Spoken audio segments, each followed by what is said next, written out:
Shalom Aleichem, paracha de la semaine, parachat Kitissa.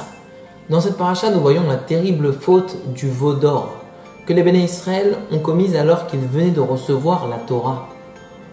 Ils avaient atteint des degrés immenses et ils ont quand même commis cette faute du veau d'or.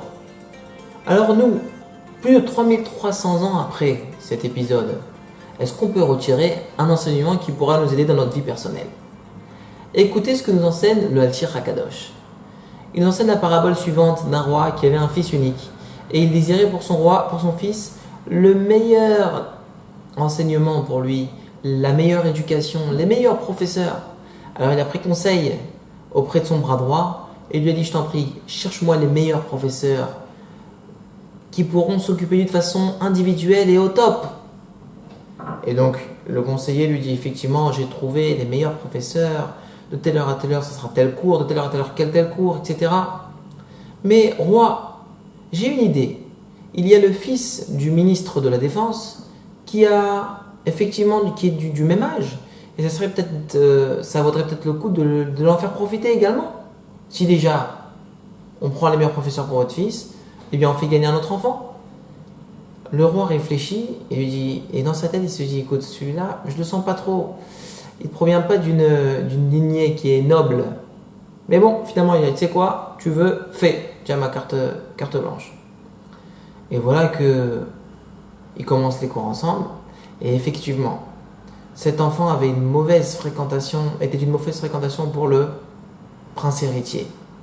Alors au début, pendant les cours, ça allait. Mais à la cour de récréation, il le faisait regarder des bêtises, il se comportait pas comme il se devait. Et voilà qu'un beau jour, alors que le roi faisait un petit peu le topo de la progression de son fils avec son conseiller, alors ce dernier lui a fait des éloges sur son fils, très bon élève et compagnie. Et au même moment, il y a la police qui arrive et qui parle au roi. Et le roi, stupéfait, écoute bien, et il se retourne vers son conseiller et lui dit: quoi? Tu te rends compte? Le fils du ministre de la Défense est en prison parce qu'il a commis un vol. Oh là là, j'en suis totalement désolé. Non, mais écoute jusqu'au bout, lui dit le roi. Mon fils s'y trouve également. Ouais, il ne savait plus quoi dire.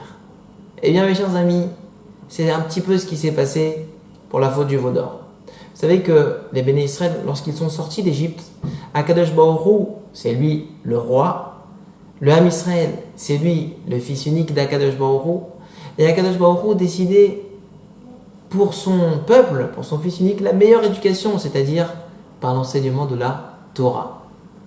Mais voilà que Moshe Rabbeinu, lorsqu'il sort d'Égypte, eh bien, il dit à Hachem: regarde, il y a des Égyptiens qui veulent sortir et qui ont des bonnes intentions, ce qu'on appelle le Erev Rav.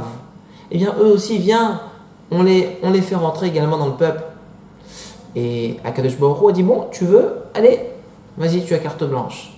Et voilà que ce Erev Rav, qui est sorti d'Égypte avec le Ham Israël, c'est lui qui finalement va inciter le peuple juif à fauter dans la faute du veau d'or. Eh bien, Hachem dit à Moshe: tu vois ton peuple? Eh bien, l'enseignement qu'on peut retirer de cela, c'est les mauvaises fréquentations. Combien c'est important pour nous, parents, de faire attention à rechercher les meilleures fréquentations pour nos enfants. Mais en réalité, je vais directement au but vers les enfants, mais c'est également pour offrir pour nous-mêmes, d'avoir de bonnes fréquentations, des bons amis. C'est très important. Et pour revenir aux enfants, on peut croire que les bonnes fréquentations, ça se limite à trouver une bonne école pour nos enfants. En réalité, ça ne se limite pas du tout à là. Il y a également l'extrascolaire. Qu'est-ce qui fait ton fils en dehors des cours? Eh bien, à nous du coup de retirer cet enseignement, de rechercher le meilleur pour nos enfants, les meilleures fréquentations pour eux, et Bezrat Hashem, on pourra espérer de bons fruits. Amen ve Amen. Shabbat Shalom.